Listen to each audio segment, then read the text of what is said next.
What's up, everybody? Appreciate you tuning in and clicking on the video. I'm going to be going over some footage or showing you some footage of me first time attempting an epoxy table with the pennies, I guess penny top epoxy table. It's not a bar table, it's just a table I needed for my office in here. But stay tuned to the end because I'm going to go over some things that I would have changed and would have done different that didn't really turn out as good as I thought they would have on this one. So make sure you stick around for that because I'm going to tell you kind of some lessons learned. Alright, let's roll it.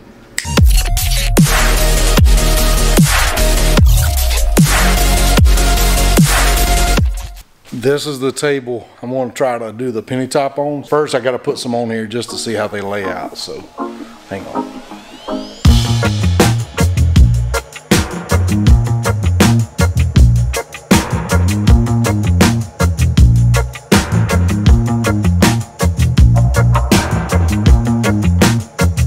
One eternity later.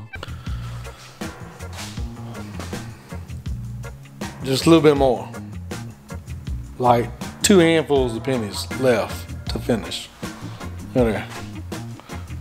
That little bit right there. So I'm gonna go back to the house, count some more pennies, and then come back and epoxy. So gotta hate when this happens. Day 2. Alright, morning. So it's actually the day after.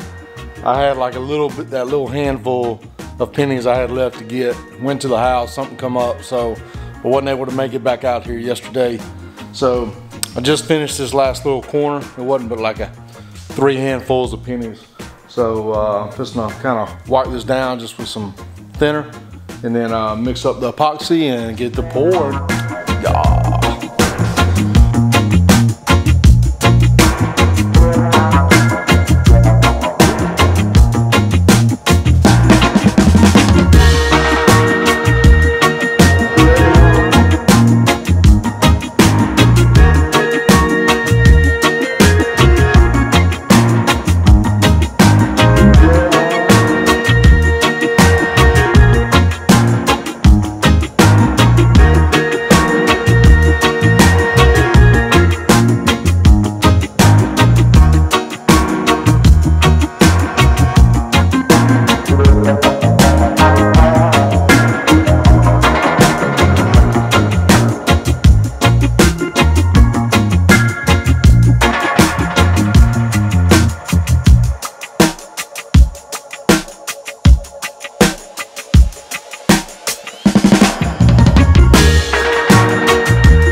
Alright, so for basically a seal coat on this, the edges are kind of thin, you know, around the penny edges and stuff, but so per instructions, seal coat, then a flow coat 4 to 6 hours after the seal coat.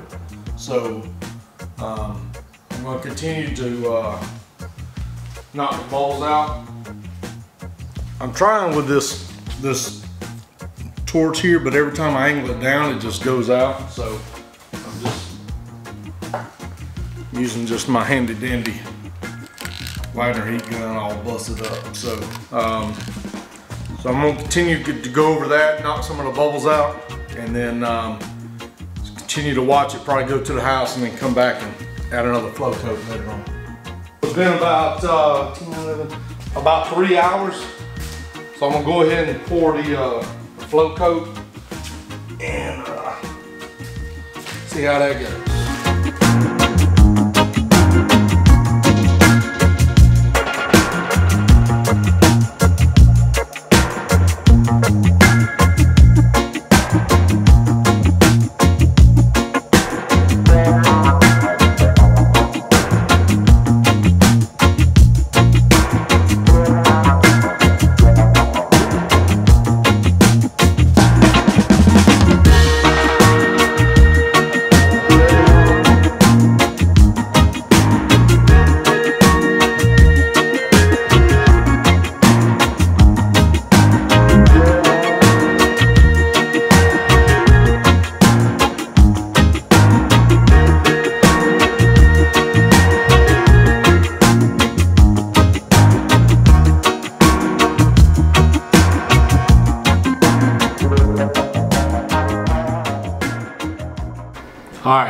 appreciate you sticking around. So let me go over a few things that I would have changed and what I think would have turned out a little bit better for this. First, I was using some old epoxy that I've had for probably,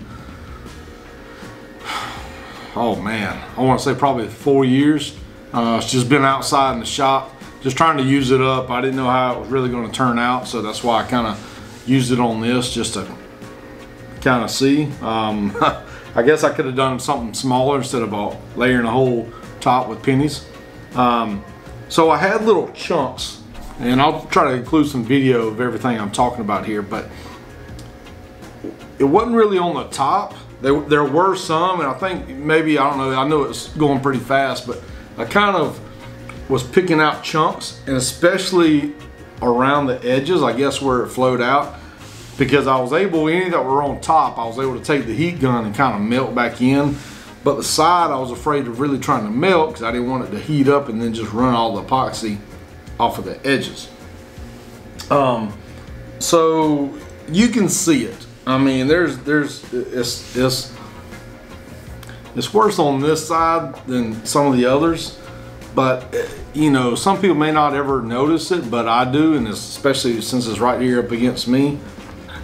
But it is what it is. Like I said, lesson learned. I'm not sure. I know I agitated it really well with a swirl mixer, so I'm not sure where the chunks come from, or if it was, I don't know. I don't know what it was. I didn't strain it before. You saw me just pour it out of the bucket onto the table. So I don't know if straining it, you know, beforehand might have eliminated some of that. I'm sure it would have. So next time, straining. So now that it's finished. So let me go back up. I hope you got some time. Hang with me here. I noticed that once I poured these layers and that it had time to really cure, I think it was about a week, you could see where it kind of starting to shrink up, and some of the indentions of the pennies, it was just, it would have worked. It would have been fine. You saw the videos, but since those videos, after that, I went back and tried to cut and buff. Well, I was like, forget this. So what I did, I took some 320, I think, 320 or 180, and I de-ate it down as flat as I could, and then poured one more layer. And I think that's what got me, because it seems like now in the center of it, I have like a haze. And it's probably microscopic bubbles that didn't come out. I'm not sure how or why it was. It was cool in the shop. That's the only thing I could think of. I tried to leave the heater running as much as I could. But also with this table, I noticed I did 3 tables. I bought these butcher blocks. If you go back, you can watch the other video. I'll put it up at the end or put a link in it somewhere. I'm new, so I'll try. Let me figure that out. But I did 2 other tables just in stain. But all of them, and I bought them from, they're like butcher block tables from Lowe's. But all of them had like a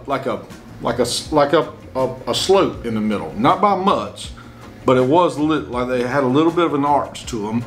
And this table was like this when I poured it. So basically, I'm thinking a lot of that epoxy settled in the middle because I had a hard time of running it over the edge with the pennies. So, and I'm also thinking, I didn't know that when you pour epoxy, each one is recommended for a certain thickness. Like I said, I'm new, so just look that up. When you buy an epoxy bar top, make sure you look in there, and it'll say it's rated for 1/8 of an inch up to 1 inch. I think up to 2 inches. And I'm going to refer to another website here in a few that I learned a lot from, and I think I'm going to put some of their maybe 1 or 2 of their videos down below in the description. It's called Stone Coat Countertops. Lot of good videos, and that'll lead me to my next point. When we were talking about being thin on the edges, I put the pennies lined up right to the edge. So I probably should have bordered or framed this table with probably like a 1/4 of an inch high, you know, frame up around it, if that makes sense.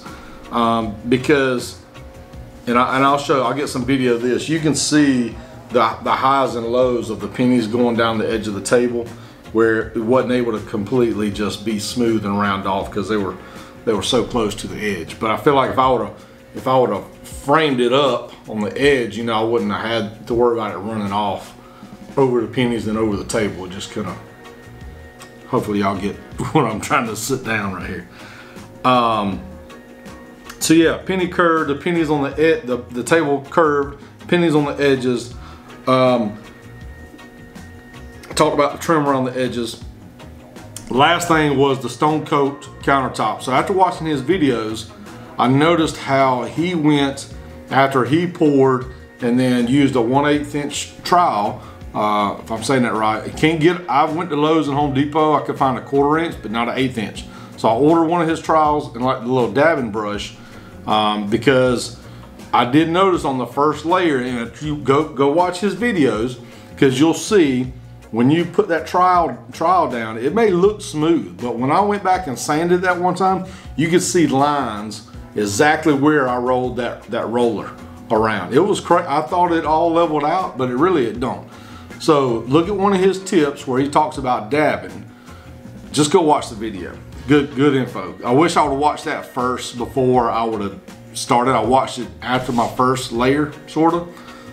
Anywho, but he's got some good info. I did get his 1/8 inch trowel to work with and some dabbing brushes. So I will attempt this again in the future, probably buy some of his epoxy resin, because I think he does have some that goes, it's like a seal coat and like a flow coat for longer open time, so it has more of a chance for it to level out and get some of the air out. And I think he can go up to 1 inch, 1.5. I've seen some that goes up to 2 inches.